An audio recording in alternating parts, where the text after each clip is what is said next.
بسم اللہ الرحمن الرحیم۔ ناظرین السلام علیکم ورحمۃ اللہ وبرکاتہ۔ آج نئے موضوع کے ساتھ آپ حضرات کی خدمت میں حاضر ہوں۔ سب سے پہلے ہم بات شروع کرنے سے پہلے ان حضرات کا شکریہ ادا کرنا چاہیں گے، خصوصاً ہندوستان سے ہمارے اکابرین ختم نبوت اور ختم نبوت کے کام کرنے والے ہمارے پیارے ساتھی جن حضرات نے میری بہت حوصلہ افزائی فرمائی ہے۔ اللہ تعالیٰ ان کے جذبات کو اور ان کے احساسات کو اور انہوں نے جو میرے لیے دعائیں کی ہیں، اللہ تعالیٰ ان کی دعاؤں کو قبول فرمائے۔ خصوصاً ان قادیانی نوجوانوں کا بھی میں شکریہ ادا کرنا چاہوں گا کہ جنہوں نے اس سلسلے کو جاری رکھنے کی خواہش کا اظہار فرمایا ہے۔ اللہ تعالیٰ ان حضرات کو بھی ہدایت عطا فرمائے۔ ایمان اور کلمہ، ایمان لانے کے لیے کلمے کا ہونا ضروری ہے، اور کلمہ مسلمانوں کے لیے شناخت ہے، شناخت کا درجہ رکھتا ہے،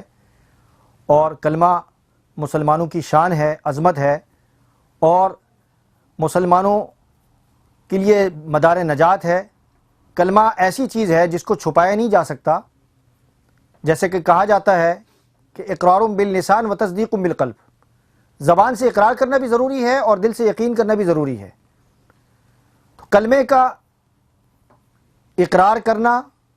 یقین کرنا، یہ نہایت ہی ضروری ہے، اس کو چھپایا نہیں جا سکتا۔ جیسے کہ کہا جاتا ہے کہ کلمے کے 2 جز ہیں اور دونوں جز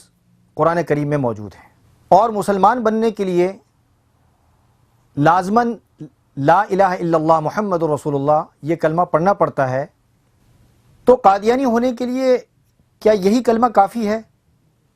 جو مسلمان پڑھتے ہیں، لا الہ الا اللہ محمد رسول اللہ؟ تو اس سلسلے میں آپ حضرات کے سامنے 2 حوالے پیش کروں گا۔ سب سے پہلا حوالہ ایک غلطی کا ازالہ، روحانی خزائن، جلد نمبر 18، یہ آپ دیکھ لیجئے، اور صفحہ نمبر 206 اور 207۔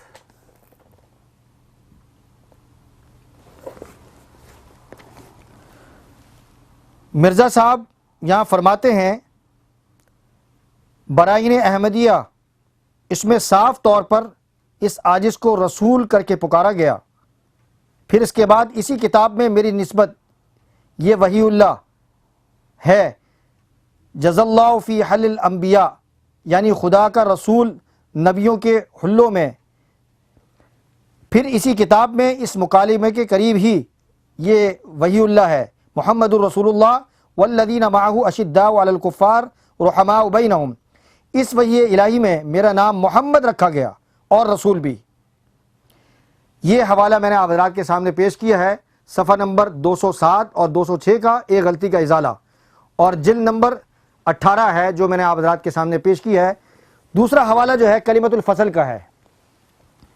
آپ دیکھ لیجئے، کلمۃ الفصل، اور پیج نمبر 158، 158 لکھتے ہیں، معترض کا یہ خیال ہے کہ کلمے میں حضرت صلی اللہ علیہ وسلم کا اسم مبارک اس غرض سے رکھا گیا ہے کہ وہ آخری نبی ہیں، تبھی تو یہ اعتراض کرتا ہے کہ اگر محمد الرسول اللہ کے بعد کوئی اور نبی ہے تو اس کا کلمہ بناؤ۔ نادان اتنا نہیں سوچتا کہ محمد الرسول اللہ کا نام کلمے میں اس لیے رکھا گیا ہے کہ آپ نبیوں کے سرتاج اور خاتم النبیین ہیں، اور آپ کا نام لینے سے باقی سب نبی خود اندر آ جاتے ہیں،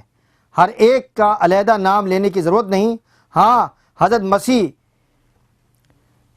کے آنے سے ایک فرق ضرور پیدا ہو گیا ہے۔ یہ جملہ دوبارہ میں دہراتا ہوں، کہتے ہیں کہ حضرت یعنی مرزا غلام احمد قادیانی کے آنے سے ایک فرق ضرور پیدا ہو گیا ہے، اور وہ یہ ہے کہ مرزے کے بارے میں کہتے ہیں مسیح موعود کی بعثت سے پہلے تو محمد الرسول اللہ کے مفہوم میں صرف آپ سے پہلے گزرے ہوئے انبیاء شامل تھے، مگر مسیح موعود یعنی مرزا غلام احمد قادیانی کی بعثت کے بعد محمد الرسول اللہ کے مفہوم میں ایک اور رسول کی زیادتی ہو گئی ہے، لہذا مسیح موعود کے آنے سے نعوذ باللہ لا الہ الا اللہ محمد الرسول اللہ کلمہ باطل نہیں ہوتا، بلکہ اور بھی زیادہ شان سے چمکنے لگتا ہے۔ غرض اب بھی اسلام میں داخل ہونے کے لیے یہی کلمہ، صرف فرق اتنا ہے کہ مسیح موعود کی آمد نے محمد الرسول اللہ کے مفہوم میں ایک اور رسول کی زیادتی کر دی۔ بس علاوہ اس کے اگر ہم بالفرض محال یہ بات مان بھی لیں کہ کلمہ شریف میں نبی اکرم صلی اللہ علیہ وسلم کا اسم مبارک اس لیے رکھا گیا ہے کہ اب آخری نبی ہیں، تب بھی کوئی جرا واقع نہیں ہوتا اور ہم کو نئے کلمے کی ضرورت پیش نہیں آتی، کیونکہ مسیح موعود نبی کریم صلی اللہ علیہ وسلم سے کوئی الگ چیز نہیں، جیسا کہ وہ خود فرماتا ہے کہ سارو وجودہ نیز من فرق بینی و بین المصطفیٰ فما عرفنی وما رآ،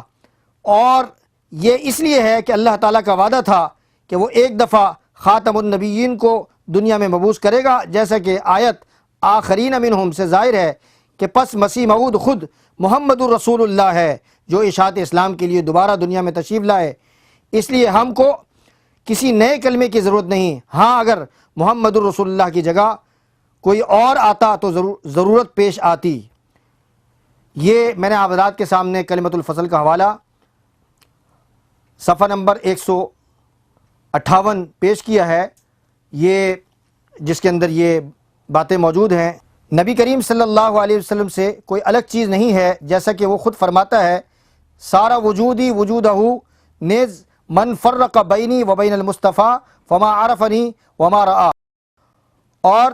وہ اس لیے ہے کہ اللہ تعالیٰ کا وعدہ تھا کہ وہ ایک دفعہ خاتم النبیین کو دنیا میں مبعوث کرے گا، جیسا کہ آیت آخرین منہم سے ظاہر ہے کہ پس مسیح موعود خود محمد الرسول اللہ ہے جو اشاعت اسلام کے لیے دوبارہ دنیا میں تشریف لائے۔ اس لیے ہم کو کسی نئے کلمے کی ضرورت نہیں۔ ہاں اگر محمد الرسول اللہ کی جگہ کوئی اور آتا تو ضرورت پیش آتی۔ میں نے آپ حضرات کے سامنے اس وقت دو حوالے پیش کیے، ایک غلطی کا ازالے کا اور دوسرا کلمۃ الفصل کا۔ ان حوالوں سے یہ بات سامنے آتی ہے کہ قادیانی حضرات مرزا غلام احمد قادیانی کو صرف نبی اور رسول ہی نہیں سمجھتے، بلکہ وہ مرزا غلام احمد قادیانی کو محمد الرسول اللہ کا ظہور اکمل سمجھ کر اس کا کلمہ پڑھتے ہیں، اور چونکہ محمد الرسول اللہ صلی اللہ علیہ وسلم کا کلمہ پڑھنے والے ان کے نزدیک کافر ہیں، یعنی مسلمان نہیں ہیں، اس لیے ثابت ہوتا ہے کہ ان کے نزدیک محمد رسول اللہ صلی اللہ علیہ وسلم کا کلمہ بھی منسوخ ہے۔ اگر بغور جائزہ لیا جائے تو قادیانیوں کے نزدیک بہائیوں کی طرح محمد عربی صلی اللہ علیہ وسلم کی نبوت اور رسالت کا دور بھی ختم ہو گیا اور اب وہ عملاً منسوخ ہو چکی۔ میں نے آپ حضرات کے سامنے جو کلمۃ الفصل کا جو حوالہ پیش کیا ہے، اسی سے ایک سوال ہمارے ذہنوں میں اٹھتا ہے، اور صرف ہمارے ذہنوں میں نہیں اٹھتا، جو قادیانی نوجوان ہیں وہ یہ سوال کرتے ہیں، پوچھتے ہیں کہ جب مسلمان لا الہ الا اللہ محمد رسول اللہ پڑھتے ہیں، ان کے ذہن میں بھی اور ان کے زبان پر بھی اور ان کے دل میں بھی لا الہ الا اللہ محمد رسول اللہ کا جو تصور ہوتا ہے وہ محمد رسول اللہ صلی اللہ علیہ وسلم ہی ہوتا ہے، تو ہمیں اپنے نبی یعنی مرزا غلام احمد قادیانی کی نبوت کا اظہار کا کلمہ پڑھنے سے کیوں محروم کیا جاتا ہے، کیوں روکا جاتا ہے؟ اب قادیانی نوجوانوں کا مطالبہ ہے کہ ہمیں مرزا غلام احمد قادیانی کا کلمہ دیا جائے۔ آخر میں ہمیشہ کی طرح ایک بات عرض کروں گا کہ ہم آپ کے خیر خواہ ہیں، دن میں آپ کے لیے کوشش کرتے ہیں، دعوت دیتے ہیں، اور یہ دعوت ہم ہمیشہ دیتے رہیں گے، ہمیں اس دعوت سے کوئی روک نہیں سکتا، اور رات کو خصوصاً آپ حضرات کے لیے دعا کرتے ہیں کہ اللہ تبارک و تعالیٰ آپ کو ہدایت عطا فرمائے۔ وآخر دعوانا ان الحمد للہ رب العالمین۔